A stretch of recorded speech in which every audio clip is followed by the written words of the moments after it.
Hey everybody, it's time for Coffee with Scott Adams. Sing along everybody. Raise your mug and let's have a simultaneous sip to the best morning all day long.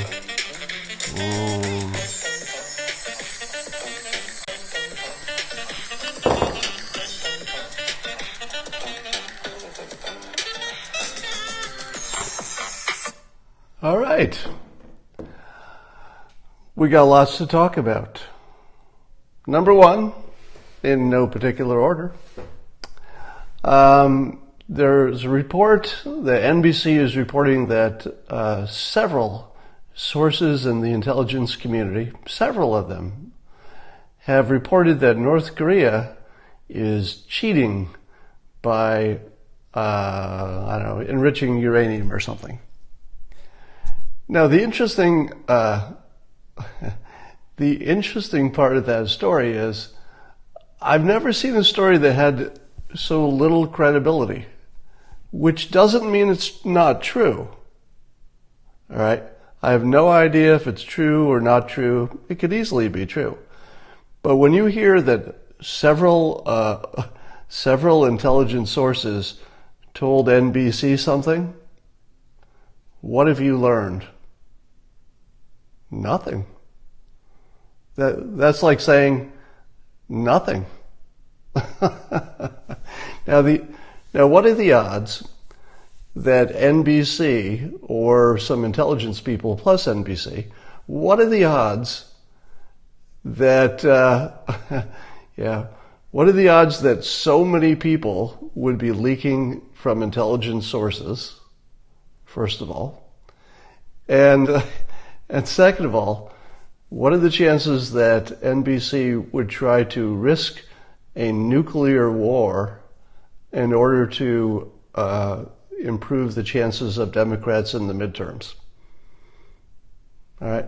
Would NBC risk nuclear annihilation just to get a little advantage in the midterms? I think so. Yeah, I think they would. You know, all the evidence suggests that they absolutely would do that. Now, of course, they would rationalize it by saying, well, we're maybe preventing a bigger problem by letting this President Trump have his way. So yeah, they would. So we live in a world where when NBC says multiple anonymous intelligence agencies have told us X, you could just ignore it. It might be true. It might be. But there's no credibility there whatsoever. You could just ignore it.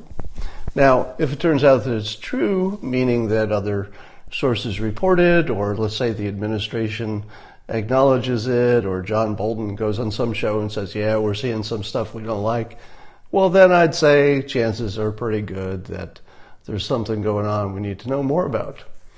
But if all it is NBC and anonymous sources, all right, let's talk about the trouble I got in yesterday.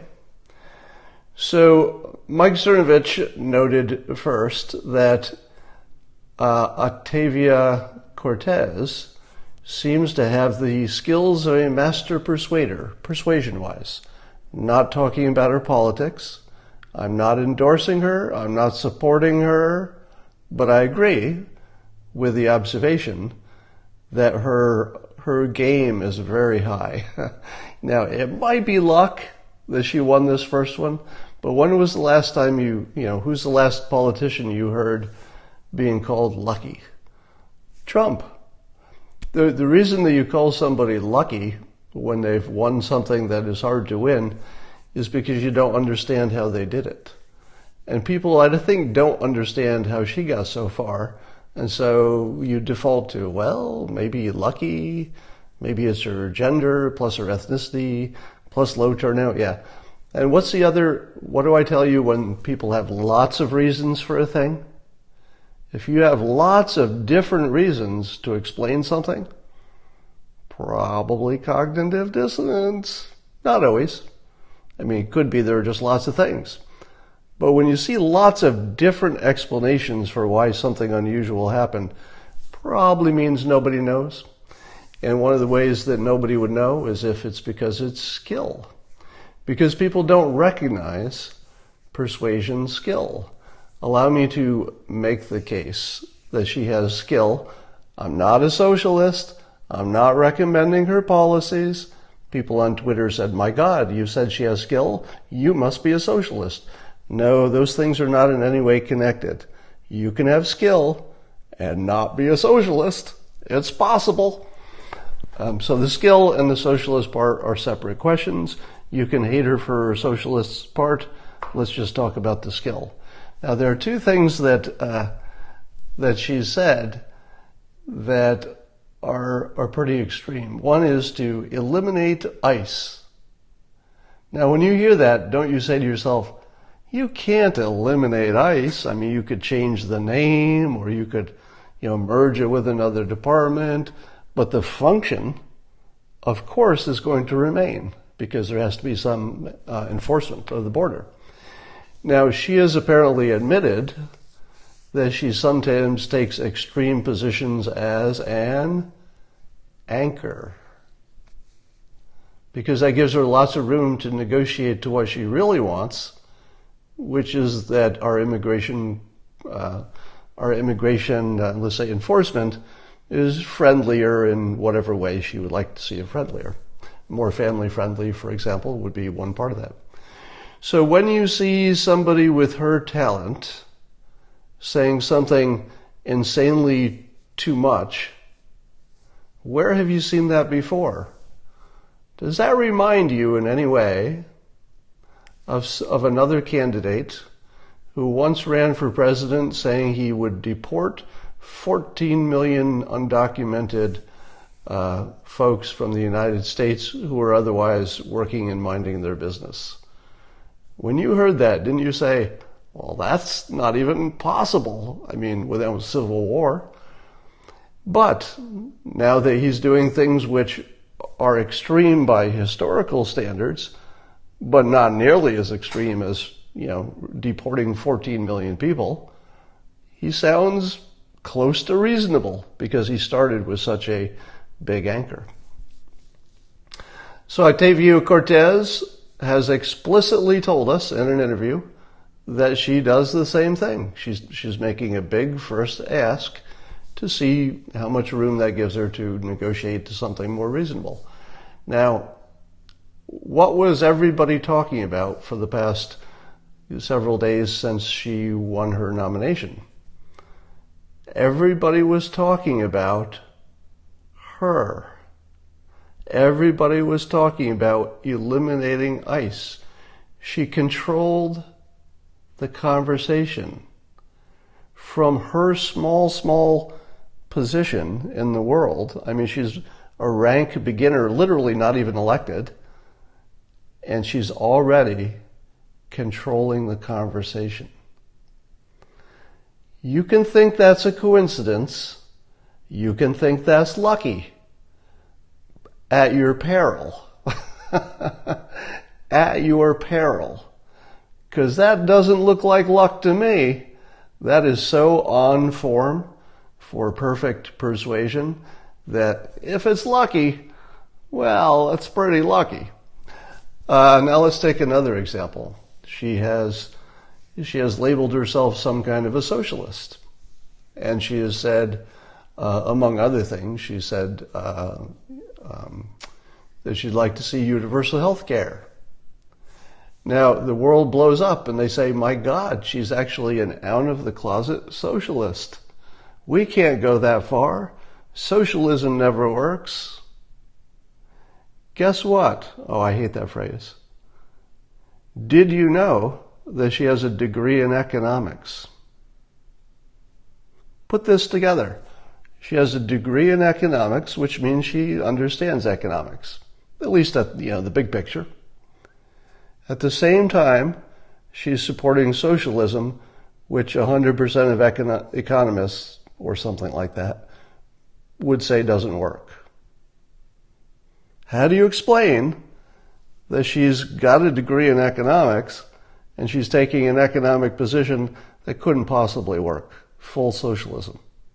How do you explain it? She's a master persuader, because full socialism isn't what she really wants. She doesn't want that because she understands it can't work. She's creating space. You're calling it lying. Guess what everybody calls President Trump when he uses hyperbole? Guess what they call President Trump when he takes an extreme position and then backs off it to something he still wants, but it's less in the extreme. Her technique is right on point. She's on point, totally on point. She's made extreme claims. She has completely dominated the conversation. She's sucked all of the energy out of the political thought on her. And she also had that great campaign commercial that was very visual, very emotional, hit every note. Coincidence? Is it a coincidence? It could be. It's still a little early to rule out she got lucky. But the odds of this being luck are very, very low. And let me say again, as clearly as I can, I'm not backing her politics, but neither is she. Right? She's negotiating with the country. She's taking our attention. She's got our focus. She's controlling the conversation. Don't underestimate her. And what is she, 28? Or whatever. Yeah, I think she's 28. Imagine this level of political skill at 28. Okay. So that's enough about that. I'm not supporting her, not supporting socialism. I'm just supporting her. I'm just commenting on her skill level. Let's talk about children in cages. You know what children in cages I'm talking about. I'm talking about the poor Democrats whose policies are childlike and they can't get out of that little cage. So the Democrats like to have policies that are opposing the president that are not complete policies, meaning that they're fervently pushing policies that would only make sense to a child because it's either all the costs or all the benefits, but it's only looking at half of the situation. Let me give you an example. When I was a little kid, I don't know if I was 5 or how old I was, I insisted that my father build me an airplane. Now, I didn't want something that looked like an airplane. I wanted him to build me an airplane out of wood because he had some carpentry skills. So I thought, well, how hard could it be to build an airplane? So I bugged my father until he built some kind of a little toy airplane that I could sit in that didn't actually fly, but it was the best I could do. Best he could do, best anybody could do with carpentry. And that was sort of my childlike view is I don't see why an airplane can't be built out of wood by my father. How hard could it be, right? A child's view. Likewise, when you say stuff like, hey, let's just sign a piece of paper and then all the children will be kept together, that's sort of like building an airplane out of wood that you happen to have sitting in your backyard. I lived in the country. We had wood in our backyard. Don't judge me. So, because here's the thing, the separating kids and parents was done primarily to keep the children safe. So if you're asking to put them back together, are you questioning that they'll be safer apart? Because I didn't hear anybody say that. Or are you saying that you accept the fact that some of those kids will be raped and killed because they're being put back with people who are not necessarily their parents, if you're going to do it quickly? Or are you imagining that the facilities to put families and kids together suddenly quadruple because somebody signed a piece of paper? Only children can think this way. Things don't happen quickly. And the problem that President Trump found himself in is that the number of people coming across with kids skyrocketed because, they learned that it was a loophole and it could get them some advantage. So you can't compare what Trump's doing to what Obama did because of the scale of the problem magnified so much. When a small problem becomes a big problem, it's kind of a different problem because the way you deal with it has to be different. So the children in cages, metaphorically, are the Democrats who can't get out of this little box of thinking that things have easy answers and that you don't need to consider the costs. War? Get rid of the army. You can end war just by, let's just get rid of our military.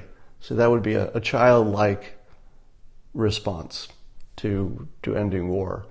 How about healthcare? Here's the childlike approach to healthcare. Universal healthcare. Done. Sign a piece of paper. Build me an airplane out of wood you found in the backyard. How hard could it be? I can say it in words. But if you were to give everybody universal health care, what would that look like in terms of budgets and taxes and the economy and everything else? And by the way, I've been saying for a long time, I'm in favor of universal health care in the sense of universal access. But I think we get there by changing how it's delivered and bringing down the cost so that, at a very low cost, you could get most of what you need. You still need some insurance for the catastrophic stuff, probably. Look at almost any other issue at the Democrats. Let's take income inequality. Let's fix our income inequality, says the child in a cage. How? How do you do that without driving out all the capitalists? Do you just take their money and transfer it to somebody? What does that do to incentives and to the economy? Yeah.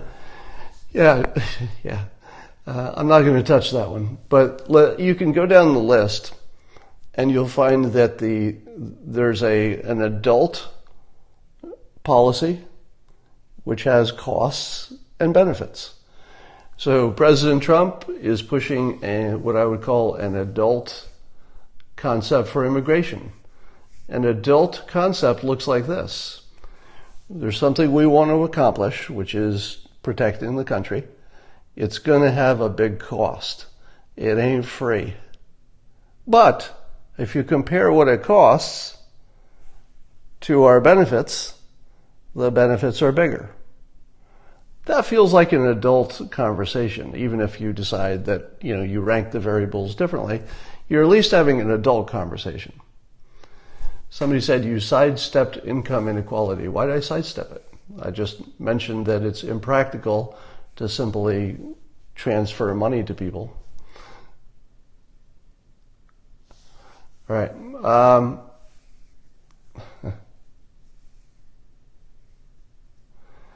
How crazy are things going to get with the Supreme Court nominee next week? Well, some of it depends on the nominee. Here's I think we have to wait and see who the nominee is before we know how bad things are going to get. They use Roe versus Wade. Yeah, the Roe versus Wade argument is also a childlike argument because there's a little complexity here that's being ignored, which is even if the Supreme Court said, well, we're out of the business, it would get kicked to the states. The states would have to deal with the severe economic repercussions of changing their abortion laws. So it's not as simple as add a justice and Roe versus Wade gets overturned. I'm not seeing that happening. Talk about the judge list. I'm not familiar with the judges on the list. Did you see Michael Moore on? No, I did not. I did see Michael Moore saying that he's crying about the children in the cages because he is a child in a cage, metaphorically. Blame the illegal alien parents. That too is a childlike view. So let me say that the childlike view is not limited to Democrats, because I just saw one go by that's I would consider a childlike view, and that is that we should blame the parents for bringing these children who ended up separated from them. That's how children think. Specifically, children say that the problem and the solution have to be the same. The problem is that these adults are bringing children. Everybody agrees that's the problem. But that doesn't mean that those same adults are the solution. What does it mean to say, well, it's their fault, I'm done? The world isn't that simple. It's our frickin' problem too. So just because they caused the problem doesn't absolve us from doing what we can do to lessen the impact of that problem. So if you're saying, blame it on the adults, done. That is a childlike view that ignores the complexity of the situation. What about the solo children? I don't know exactly how important that comment was. Shapiro on Mar. Has he been there? Are you saying that he was there last night? I didn't watch it last night.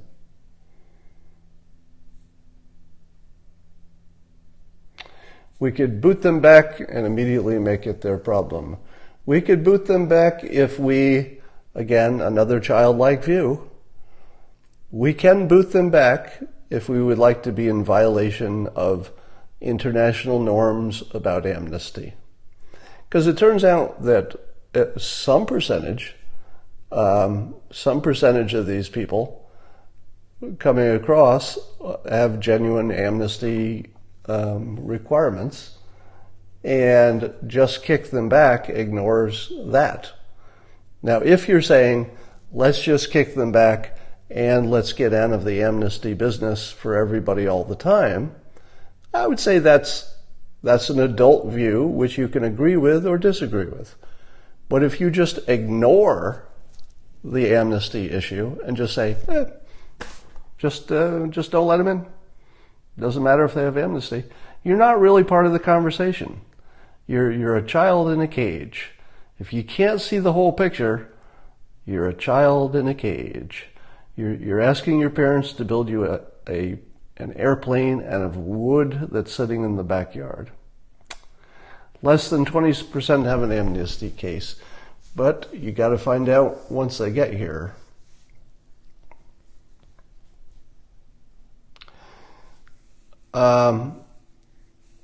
Thoughts on the guy running for Mexico? Well, apparently the guy running for Mexico, who is likely to win, is talking about overwhelming our borders with folks. And it could be that he is also using hyperbole. It could be he doesn't really mean that. But I think we have to treat it like he does, because that's the sort of risk you don't want to not be ready for. You have to fix the source. Yeah, I don't know how much power we have to fix the source. If you were going to fix the source, I think you would invade. Let's just walk this through. I was thinking about this the other day. So it seems to me that the problems with the countries that are sending immigrants to the United States is that they either have cartels or MS-13 gangs that are so powerful that is causing the immigration, that people can't even live in their own countries. If that's true, we should at least consider invading. And when I say invading, there are a couple ways you could do that. One would be to legalize let's say, what would you call it? Not bounty hunters, but what do you call soldiers who work for money? What's the word for that? What's the word for soldiers who work for money? Why am I blanking on that? Mercenaries, thank you. One of the things you could do is give a blank check to mercenaries and say, look, we'll fly you over. We'll give you military support. Just kill as many MS-13 and cartel members as you want. And it's just like hunting season. Just go nuts. Just kill as many as you want, and maybe we'll pay you per kill or something like that. Because right now the governments are weaker than the criminals. When the governments are weaker than the criminals, and you don't want to invade and take over the government, drop some mercenaries in there and just have them take care of it. Because I'm pretty sure we could drop mercenaries in there who are far more trained and capable than the people they're hunting. And, if they got surrounded or something, maybe we could pull them out or give them air support or something.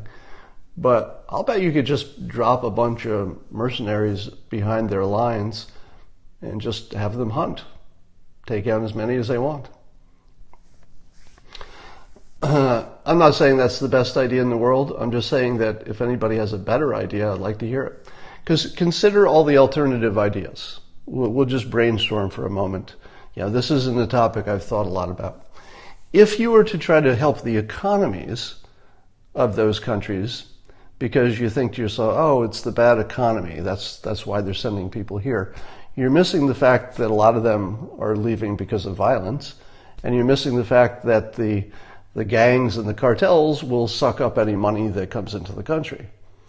So you really can't just help their economy, because crime is the problem that's hurting the economy. It's making the government not function. It's causing people to leave.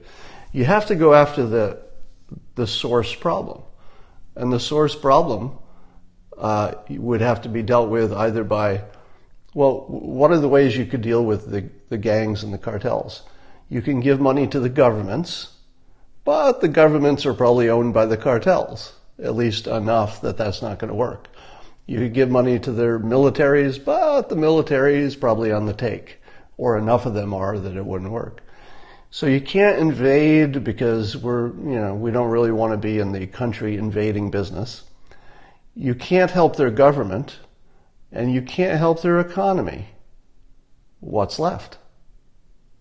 Seriously, what's left? You can't help the economy, you can't help their government. There's nothing left. You can't invade. Mercenaries. Suppose you started dropping mercenaries to hunt their cartels. What would the governments of those countries say? Damn it, stop it. Of course, most of them would be paid off by the cartels and the gangs to say that, I suppose. But they would complain. So, right? Of all the ideas, there are a bunch of ones that just can't possibly work. And there's one that's a terrible idea, dropping mercenaries in their country and supporting them with our military, sort of on the down low. It's a terrible idea. You're going to get civilians killed. It's going to be essentially an attack on an allied country. You get all these problems. But still might be the best idea. I'm just not ignoring that it would have a terrific cost as well as a terrific upside. So, when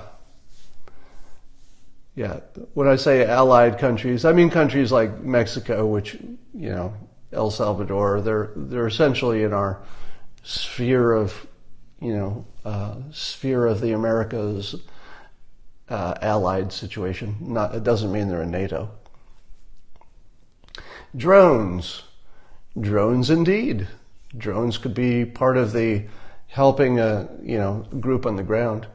Now, I would imagine that you could fact check this for me. Don't you think you could find lots of special forces types who would do this job? I don't think there would be a manpower problem. I feel as if we could get that done. there would be plenty of volunteers. And if they had, nearly unlimited American military support on the down low, perhaps, I feel like they could take care of this pretty quickly. And they could do things maybe that our military wouldn't do or couldn't do, or, and it's sort of, there's some deniability there.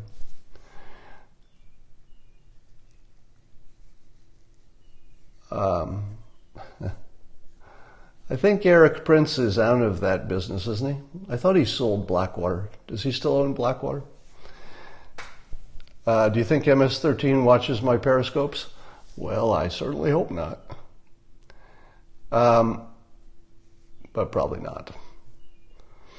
So if you talk about this idea later, make sure you attribute it to Maxine Waters, so nobody comes after me. Why not use mercenaries on the border? To do what? Kill immigrants? I don't even know. Why would you do that?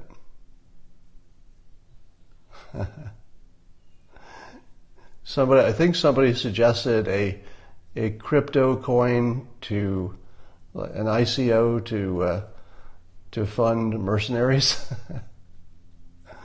So, but quite honestly, so I've given you a terrible idea. Supporting mercenaries in a neighboring country, it has got to make you uncomfortable, right? Just the idea of it. But give me a better one. It doesn't have to be a detailed idea, but can somebody suggest in the comments a better approach to getting at the source of the immigration problem? Anybody? Anything better than mercenaries? Sensitivity training. Stop employers from giving illegals work. I don't think so. I don't think that's do nothing. Now remember, if you were to simply stop them at the border, or you were to, let's say, police employers so that they didn't give work to them, you would first of all be hurting American businesses quite a bit, but you wouldn't be solving the problem, the root problem. And I suspect that as long as the root problem is not solved, there will be enough employers who will illegally use them. But I will acknowledge, by the way, that cutting off employers from hiring might actually make a difference. So let's say you did both. Victor thinks that's what's happening in the Middle East. So Victor thinks that mercenaries are working in the Middle East. I don't know if we need mercenaries because we can operate in our full military way there. So I just don't know why we'd need them.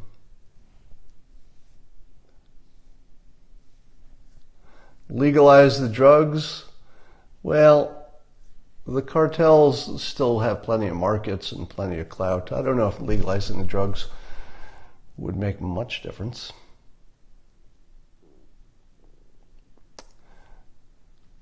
Hire illegals as mercenaries. Oh God, that's so bad. Somebody said hire the illegal immigrants as the mercenaries. That's making a bad idea worse. I mean, ethically it would be worse, and effectiveness-wise it would be worse. All right, so I think we've solved as much as we're going to solve today. I'm going to go back to work. Have I covered all of the topics? I believe I have. All right. Bye for now.